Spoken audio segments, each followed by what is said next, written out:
Campus Society asked me what kind of videos I would want to make for you guys and what I thought would be helpful to impart onto students. Now, I do not consider myself a beacon of example because honestly, if you followed me last year and saw me in halls, it was a messy, fantastic time. But yes, as you can see from the title, this is how to make money as a student without having a job, number one. If you've ever been to a university open day, you'll see that there's other students about, kind of helping you walk around the school, giving tours and stuff, or they're talking to you about the course.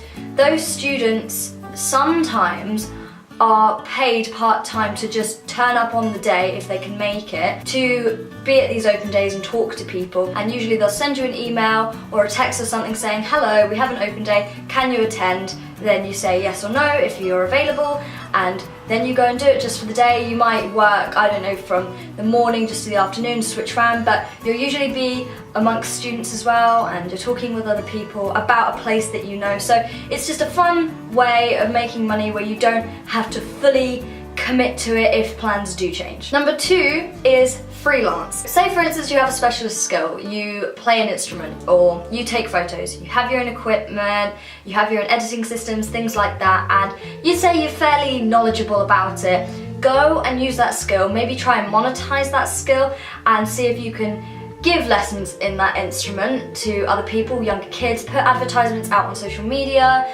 You talk to people in your university, see if anyone needs photos taken or they know someone that wants to learn an instrument or they want to learn an instrument. Talk to people around the local area. If you're living in halls, it's even better. You can talk to maybe your flatmates and be like, hey, do you know anyone that wants a photo? And just push all your stuff out on social media and keep it going, build your portfolio, and hopefully you can make some bag whilst doing something that's going to benefit you in the future. Finished my coffee now, so I'm hoping my energy levels start to pick up, but if I start like bouncing up onto the roof, then I might have to stop the video. But number 3 is sell your unwanted clothes on Depop. Depop aren't sponsoring this video, but you should download the app from the App Store or Google Play or whatever you have, and you can sell all your old clothes that you no longer want, or just things that you bought and don't really fit you, or maybe you have a few friends that don't want their clothes and they might be kind enough to give it as a hand-me-down, and then you sell it. Depop's also good not just for selling your clothes, but buying new clothes at a better price. So for instance, you can buy things that were designer that might be like, I don't know, £500, and someone on there is selling it for significantly less. Head over to Depop where you can sell your clothes instead of chucking them away, and it's also good for the environment to pass it along. Number 4, product testing. So you might have seen when you've been online that you get an advert saying, are you between the ages of 16 and 25 and you want to make money off surveys? And if you haven't had one of them, you are going to now, because it's always listening and I've just said it, so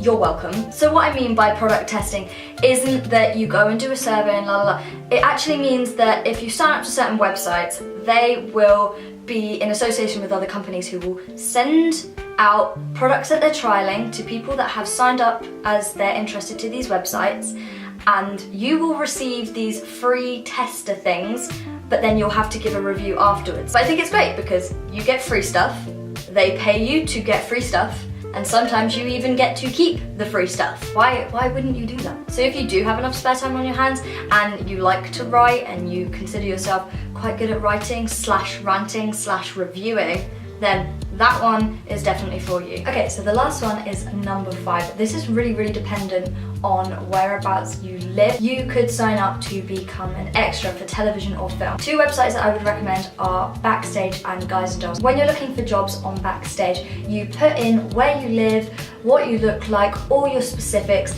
and it will find you a role based on that, and you can accept it. Guys and Dolls tends to be that they're hiring people just for extras, so again, you'll put in your details, and if the director thinks you're suitable or the casting agent, they will cast you as an extra. I can't really talk specifically about the money, however, I have seen that on Guys and Dolls, there was one particular casting call that was about £60 to £80 for a day, roughly, of work, so I think that's that's pretty good. So I'd highly recommend backstage or Guys and Dolls or just anywhere that you can to be an extra, and it's a fun experience, especially if you're doing something in the media.